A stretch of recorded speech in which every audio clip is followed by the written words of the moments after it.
मुख्यमंत्री लाडकी बहीण योजनेमुळे लाडक्या विधवा बहीण अडचणीत।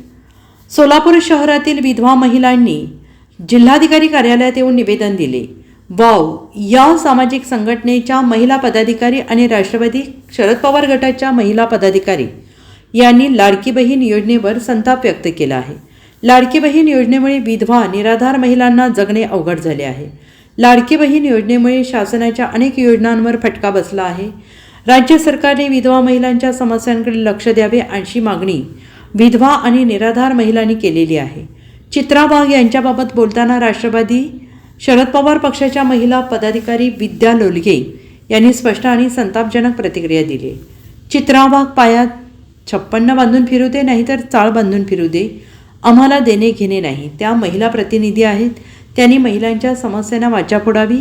आम्ही चित्रा वाघ यांचा सन्मान करू अशी प्रतिक्रिया दिली आहे। काय म्हटलं तुम्हाला? शासनालाच माहिती आता नक्की आम्हाला काही ह्याची इन्फॉर्मेशन देत नाही आहेत, पण आमचा असा अंदाज आहे की लाडकी बहिणीला फंड्स खूप गेल्यामुळे इतर अनेक जे काही राज्याचे इतर अनेक खाते आहेत त्या बऱ्याचशा खात्यांमध्ये पैसे नाही आहेत। तिजोरीमध्ये राज्य सरकारच्या खुळखुळाट झालेला आहे, परंतु त्याचा बोजा खरोखर ज्या गरजू आहेत निराधार आणि विधवा आणि घटस्फोटिता या महिलांना त्याचा बोजा पडू नये आणि त्यांना त्याचे हक्काचे पैसे त्वरित द्यावेत ही आमची मागणी आहे।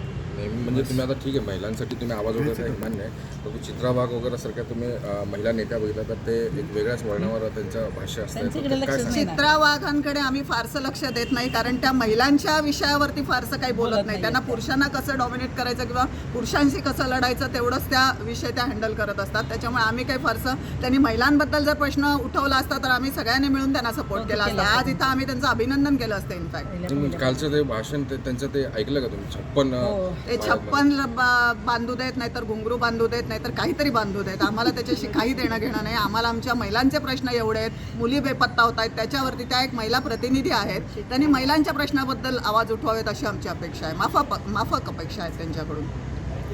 Bureau report SBN Marathi, Solapur.